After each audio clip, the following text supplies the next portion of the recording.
So guys, ito na, nagpa-relax muna ako kasi sobrang init. Tagluto ng isang kalderong munggo. So taste reveal na tayo.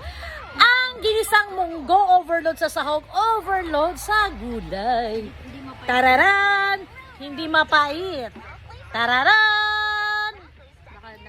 See? Ampalaya bunga. Crunchy okra. Dahon ng talbos. Dahon ng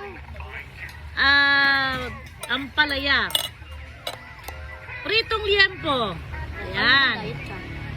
Pritong liempo. Alam ko dahil. Diba? Ba't ganyan? Yan. So ngayon guys, uunahin natin ang okra. Uunahin natin ang okra.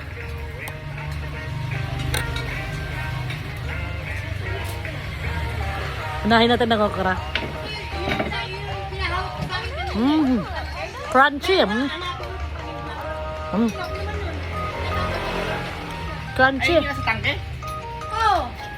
Yun nakalagay sa tangke. Sarap. Tikman natin ang timpla. Sabaw. Mama, gusto ba ba? Luto mama. Tamang-tama. Yeah.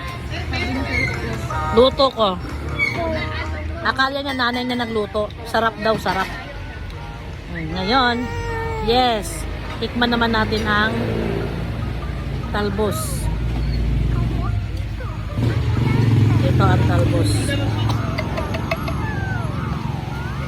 Baka hindi ka, baka yung niya. Ay! Pagbayad ka ba ng 88 kuya?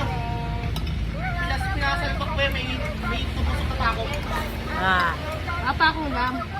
Ano ba to? Ang hirap kunin. Diba diet ka? Ano mo nga? Lumalawit yung dahon. Diba diet ka? Uy! 50, may 50 pa doon. Diba diet ka? Ano ba yan? Diba diet ka mga bago sa lempo? Ba't mo ba yung 88 kung paano yan? Napabulkanize. Si mama nagsabi. Sa akin motor! Sige, akin pala no, yung motor. Akin pala. Patak-patak na lang kayo. Divided by 3. 80 divided by 3. Habang kumakaya ako guys, may nagbabangayan. Makinig na lang kayo mga superman. Tanong lang. So ngayon, Pa ako? Lago, kapag si picture, nakabing ko nga, nga ba ka? Ang totoo siya mabayad na 80. Ano? Hindi nga, babayaran ko. Sila po pa ako rin puta. pritong liempo. Construction! Construction! Baka may nadala ng construction na gumagawa. Pa ako eh. Matagal bago maklat. Harap. Matagal bago mambot. Pag may interior sa loob yan, nag-goma. Higupin natin ang sabaw.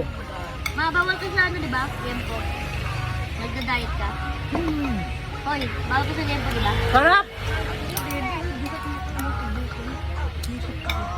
Lasang probinsya. Sarap. Sarap. Probinsya ba may ano? Maraming gulay. Yung pala na nabili ko, may bunga. Ito. Hindi mapait. Okra uli. Tignan mo gano'ng kahaba yan, oh. Oh, sa'yo 80 pesos. Ang haba? Ang haba, di ba? Oh, yun yung pako, oh. Ang haba, ayun yung place ni Kuyo. Oh, 80, 80. Di ba? Sarap. Matagal na Yup. yan. Perfecto. Di ba manubak jam sa Bulacan? Woo!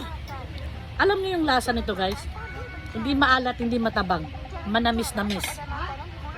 Dahil sa fresh ng gulay. Bye! Special ginisang munggo, overload sa gulay, overload sa sahog. With fried liempo!